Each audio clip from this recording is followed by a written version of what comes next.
All right, so my name's Joe Short. I'm a lead software engineer at Feature 23 here in Jacksonville. And today I'm going to talk to you about, instead of the new stuff that's coming out like what most of the other sessions are, I'm going to talk to you about something that's probably older than a lot of you in this room are, presentation models. So basically what we're going to do is we're going to go through a case introduction about why I started exploring this particular pattern, like literally right at a year ago. Kind of go over the brief history and definition of what a presentation model is, and not to get too far in the weeds with it, but kind of do a little bit of compare and contrast with things like MVVM and MVP. There is a difference. Then we're going to go through a sample app, which everyone loves. So I wrote a sample app that kind of highlights the real use case of using a presentation model in our modern MVC web world. And then we'll close with some parting thoughts. Sounds good? Beautiful. All right, so the case introduction. So basically what we have at Features, we have a legacy application for one of our clients that has multiple web apps. Basically, they have an internal processing application, and they have a vendor portal that multiple vendors use to sign in. So the vendors can only see a subset of A, their own purchase orders, and B, their own products, and also C, they can't see our resale costs because this particular client's a reseller. So they can see what they're selling to us for, but they can't see what we're selling back to the actual end user client, because then they'll try and get more money out of us. So it's a legacy application, multiple web apps, very similar code in like things like a purchase order details page, for instance, just a little bit of minutia there. The big problem we have with this particular client is they have requirements churn nonstop. And the product owner did a great job of embracing Agile to a degree of, I don't know, go code it, let's see what happens. And then like, oh, no, don't like any of that. Go code it again, let's see what happens. And so that's how we built the software for this client. And it was becoming a real bear to maintain, especially because we would change things in the view and they'd say, I don't like that, let's change it back. Well, that's like 3 or 4 different places I had to go and make sure I remembered to go change everything. It was a real pain. As I was actually working remotely in North Carolina, and I was super frustrated with the entire situation. So I messaged our CEO, Mike Potts, on the side. I said, hey, there's got to be something. Give me some tool that I can go read. Give me something to go read. There's got to be a better solution for this problem. And he said, yep, go look up Fowler presentation model. And I said, okay. So I looked that up, and we started kind of prototyping with it for this client about a month after that. And then by the end of December of last year, we had it fully implemented for our real problem pages, and we had great success with it. So I did a lunch and learn at our company, kind of going over this for our development teams. And so now I'm doing a version of that lunch and learn for you guys. So hopefully you get something out of it. If not, well, the happy hour starts after this. All right, so to begin, what is a presentation model? The main thing, it represents the state and behavior of the presentation independently of the GUI controls used in the interface. There's Fowler's, I don't have one of those fancy laser clickers, sorry. But the blue text is HTML, there's an HTML link if you guys weren't aware. That will go to Fowler's definition of it. Traditionally this existed on desktop applications. For anyone like really kind of big into like software, archaeology, history of software, like anyone kind of geek out on that here? Hands? No? All right. If you go down that rabbit hole, and it's a giant rabbit hole, you'll see a common denominator for like 75 to 80% of the things. And this is this language called Smalltalk. Basically, the foundation of what we do for OOP was in Smalltalk.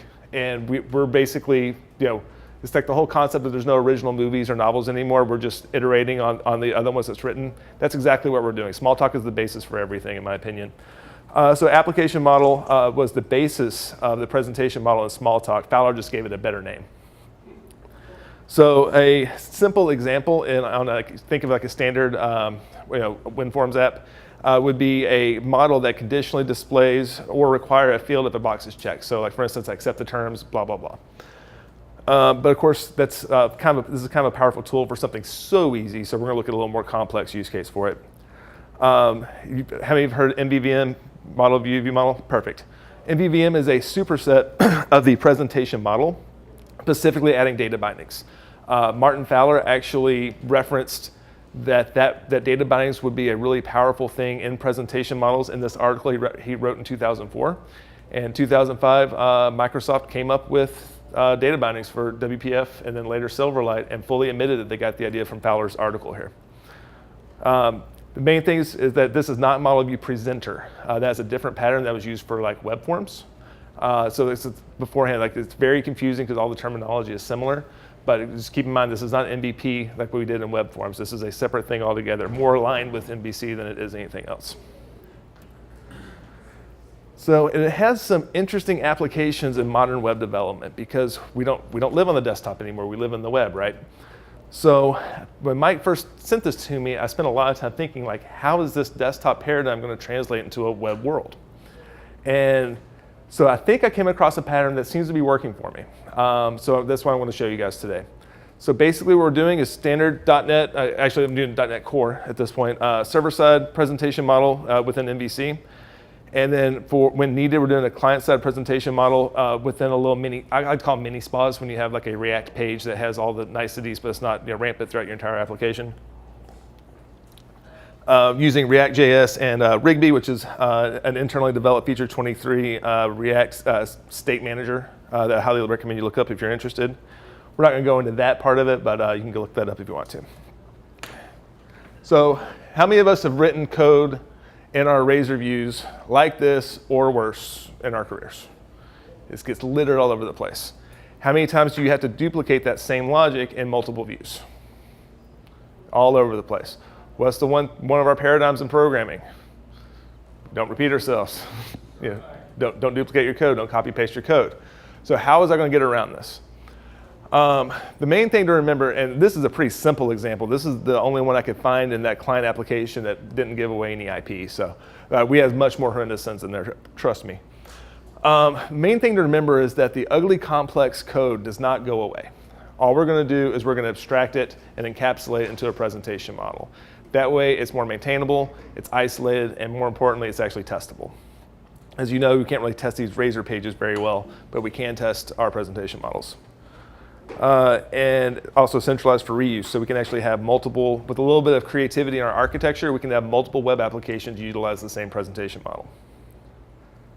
And the main thing is that we keep this out of the controllers and out of the Razor views. I'm a very simple, like very thin controller purist. Questions thus far? Beautiful. All right, that's part two. We go on to the sample app.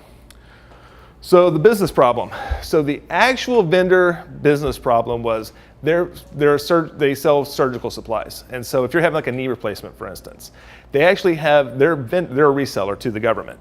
But the vendors for whom they're reselling, they'll actually have a sales rep in the surgery room with you, watching your knee getting replaced and handing the doctor supplies. While he's doing that, he's actually checking off boxes, like taking SKU labels and putting them on a surgical sheet. And that's how they know what to charge the hospital. And what ends up happening is they turn the case sheet into the hospital then bills my client then turns around and sends, or no, they send us an invoice, we bill them, we then send an invoice to the guy who was standing in the room the entire time, and then they end up sending us a bill afterwards. That's really, really boring though. So I changed up some of the data here, make it just a little more fun. Anyone a Dan Harmon fan? Wait, I just asked a room full of geeks if you're a Dan Harmon fan. Anyone like Star Wars in here? So what we're going to do instead, we're going to do a little bit of community-based. You want to watch Community? There we go. That's why I got canceled, because not enough people watched it. So basically, we're going to have Troy and Abed selling their goods inside a community, inside Greendale Community College. We're going to have a web portal for vendor access, and there should be a separate web portal for internal access to where we can see all vendors. I'm lazy, I cheated. We're just going to kind of mock that a little bit. Code, of course, is available on GitHub there. We have some kind of concept of putting notes in the YouTube videos or something like that. So you can take a picture now, or we can send it out on the YouTube later or whatever. But at this point, we're going to do a demo, and we're kind of good for a code review. Let's stop that. And I left my laptop unlocked yesterday at work as I was finalizing this, and someone decided to change some source code on me. So let's see what happens.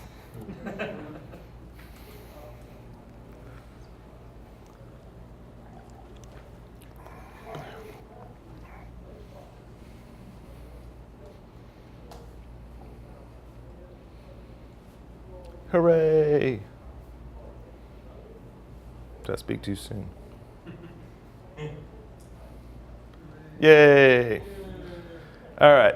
So basically, the link up here is going to emulate what a vendor can see, so they can see just the subset of their data, whereas the process is for our internal people. They can see data for all the people. So if I go to this process link, what we can do here is we can see all case sheets that have been assigned for all vendors, what the total cost is to us. I felt that was important for some reason, and if it's been processed or not. And then inside the case sheets, we can see our vendors are Troy's Letter Jackets and Abed's Meta Movies. So we're just going to pretend like we're Troy over here. Here's what I said about cheating with the multiple web apps. So you can see Troy can only see his own case sheets. So I'm going to go through and create a case sheet real quick just to show you I'm not cheating. Case sheet number, who has a case sheet number? Someone make something up. 37. 37 it is. You said 68, right? Kidding. We'll do study room, date's fine. We'll do that. We'll do 2 of his high school jackets because they were more popular than his brief college career. 1, that looks good. By the way, the UI took a long time to get done. All right, cool. So we go back to Troy's case sheet, so we can see we have CS3 in there. That's the case sheet number. We'll go to the we'll go here. So we can view this details page in here for Troy. And you see we can't really do anything in here. It's just a kind of read-only situation here. And I'm not using that 37 anywhere. That's embarrassing. And then go to process. Back into process, we can see everything. So process, study room, class date, total cost, total price. I click process. Riveting, I know. All right, so that's the extent of the demo. Any questions about the functionality, what we're trying to do there? We're going to go into the code here in a second. It's a lot more to look at, I promise. All right, cool. So we're going to kind of start from the top here, and everybody see okay in the back? Need to make the font bigger or anything? All right, cool. All right, so this is standard MVC architecture, dependency injection for repositories and services and all that good stuff. I'm cheating. Everything's for vendor ID 1 in this particular case. Remember, the case sheets controller is for the vendor specific view, hence why I have this little cheat in there. So let's talk about the index at first. And before anyone says it, yes, I know I can use the var keyword. I'm trying to highlight the fact that the types are the same, all right? So we have repository gets our case sheets, and we see it's an IEnumerable of case sheet details. Let's just take a look at that real quick. This is a simple read model. Basically what I did actually here is I kind of cheated even further. And this is a pattern I love. I'm not going to get into it right now, but I created a SQL view that maps one-to-one for all these particular properties. So I can handle all those joins in SQL as opposed to doing it in code. So all I have to do in my repository is say, grab the case sheet details that matches this ID, and everything's already done for me. It's a little cheat I have. But nothing special going on in here, just some display stuff, blah, blah, blah. And then we go to the details here. So see here, I'm at least double checking, make sure someone didn't get cute with the IDs, so that way I can make sure that the vendor ID is being passed in is the same vendor ID that's assigned to the case sheet, so competitors can't see their own information. I also don't want vendors to see our selling price, but it's going to be in this particular model. So the kind of way I had to kind of make an exception to the pattern is, since our Razor file is still server-side rendered, I can control what I'm showing the end user inside the Razor file. So let's just not show them those properties. Where you'll see in in our React views, what I'm doing instead is I'm purposely scaling those down to a DTO, so we're not sending those across the wire. That way, just in case we have some creative user, they can't inadvertently see our selling prices. So the key of this is the presentation factory. Presentation factory creates our presentation model. Let's look at our presentation model first. Presentation model here. Here's what it does. He's a wrapper of that. This is the same case sheet details we just looked at, along with some case sheet products. And it's a wrapper around these additional properties. Can I process it? Can I edit it? And can I delete it? Now, obviously, this can scale out pretty quickly after that. The factory. I should probably show this as well, real quick, while I'm thinking about it. So the presentation lives in its own DLL. Reason for that is because if we have multiple web apps, they can both reference it without having to have one web app reference the other. Nothing major going on here at this point, just the interface for the presentation. It's the model itself along with the interface and the implementation of the factory. And then what did I do? Oh yeah, I closed it down. That's not what I wanted to do. Okay, so what do we do here? So factory, again, we're injecting all of our lower level dependencies that we need in here. Wait. Oh, sorry about that. There we go. So we only have the case sheet repository to deal with here. Parameters we're passing in, the case sheet ID, are you an admin, are you a processor, and did you pass me a vendor ID or not? Grab the repository, if we don't have one, throw, vendor ID don't match, throw, and then return the model. Again, wrapping that, and then grab the case sheet products from the repo.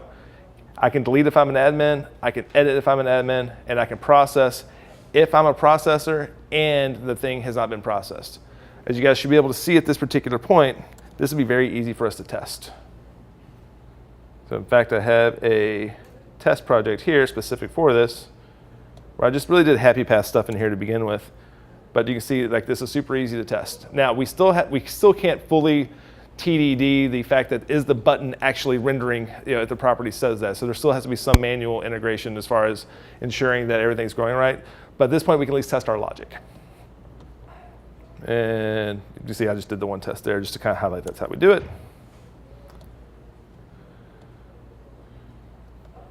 All right, the create page is that's the mini spa. So what he actually does is he doesn't send anything to the view itself. Everything's AJAX. And so showing here as well, the couple of AJAX calls that this one makes are, if anyone has any questions at any time, please raise your hand. We're all friends here. So for instance, grabbing the products. So you can see here what I do is, repository get the products and that projected out to a product view model, which basically exposes the vendor price, but it doesn't expose the selling price. So that's how I control that in an AJAX world. Whereas on the server, I just don't render that particular property. Post, nothing really fun here in the post. It's just creating case sheets, no big deal. All right, that's about it on the case sheet side, which is like what the vendors themselves see. Questions so far? All right, there was a little kid talking behind me, so that's what it sounded like anyway. All right, process controller. I said generally this would be in a different MVC area, so you can control access a little easier, or potentially even a different web app, depending on what your deployment model is. Controlled by user roles, blah, blah, blah. I didn't do that because I'm lazy. Index. So this is the same index. This should look familiar. This is the same property. This is the same function call. It's all the same stuff. But on this particular view, since it's our internal stuff, I can expose more data if so inclined. What I've also learned through working with our designers is they often change their mind on what data they want to show and what data they don't want to show, right? So keep everything in the model. That's why I love the SQL views, because whenever they want to show something else, and put it into the SQL view, put it into the case sheet details, and then you can just render everything. It just makes things really, really easy. Case sheet details, same concept here. Excuse me. Same class, same function call. What do we have in here? So is user admin, I said false, and the can process is true. Just as a quick little demo thing here. So that's why we see the process button on the process view and not on the vendor view. Process, delegate that off to the process service, which does a lot of work in here. It sets that property to true and saves it. All right. That's kind of the extent of the code sample here. We're like 19 minutes in. So come on, questions, comments? All right. Can you show in the Razor template where you selectively choosing to Yeah. render or not render? Sure. It's nothing fancy. I don't type the words. So let's go to case sheet details. That's actually a good point though. So let's show again, nothing fancy in here. This is all rote stuff. This particular view here doesn't have much going on in it. I guess we do have here's our checks. So we still have a little bit of conditional rendering here. That's it though, we're interrogating one particular property, put all that complexity back into the presentation model. And then if we go to the process view,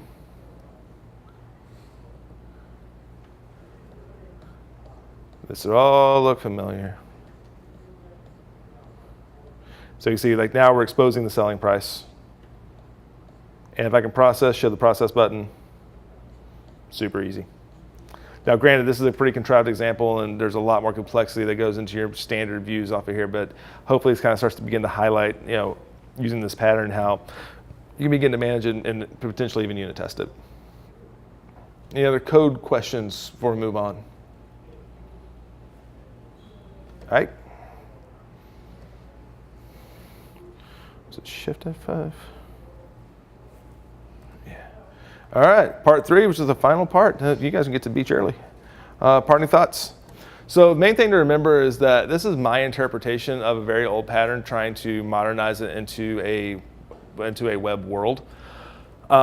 There's certainly room for debate, conversation about it, whatever. I'm not saying this is the end all be all by any stretch. It's just meant to kind of give you an idea of, and kind of invert your thinking as far as how you're conditionally controlling, basically your not only your properties but your state inside your views. My heuristics, again, not prescriptive. I'm not saying you should do this. I'm certainly not saying you should do this in an early stage because you are adding some code complexity behind the scenes. So I wouldn't recommend doing this like anything later than a 1.0. And at feature 23, things like code decisions like this are not a team lead decision, they're a team decision. So this is something that we discuss as a team before we kind of go down a new architectural pattern. And also, the only reason to do this, in my opinion, is if you really do have multiple related views of notable complexity, one or more web apps. If you don't have multiple related views that both have that have this complexity, then what's the point? Just do it inside the Razor view. It's fine, But whenever you have, and especially I left off of here requirements churn, but that would be one of the big ones there. That aside, we're open for questions and comments. You talked about using this pattern on the front end in React and on the React front end also? Yeah, sure. Let's take a look at that. How do you? Sure. So basically what we have at Feature, it's open source. One of our now principals created a library called Rigby that's for React state management. And so basically, it's a Flux store basically. And so we'll take a look at the store. So I don't know if I have any real good examples of conditional in. I can save, so for instance. So I did do that. So when to enable a save button is one of those just tedious chores, right? So inside of our store, we can have this property that where we can embed all this particular information in here, and then basically on our React view,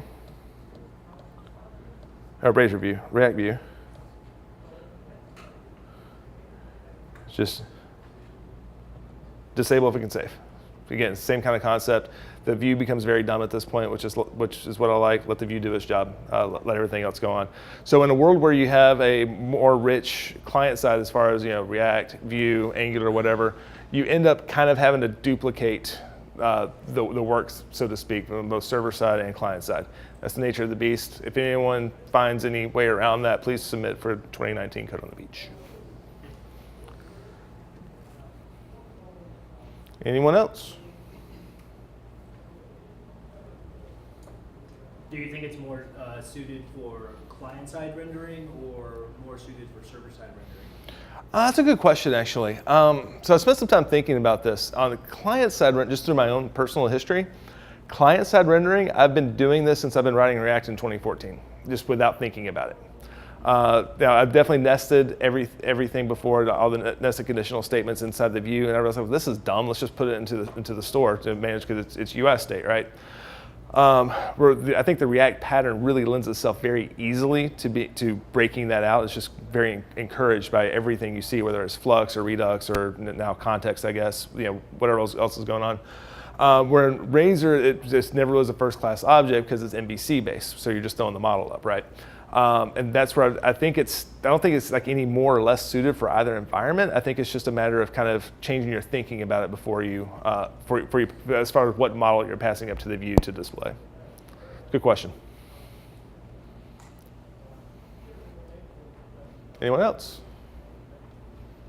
All right, looks like happy hour starts a little early. If anyone wants to talk to me beforehand, feel free. Make sure I don't have anything else in here.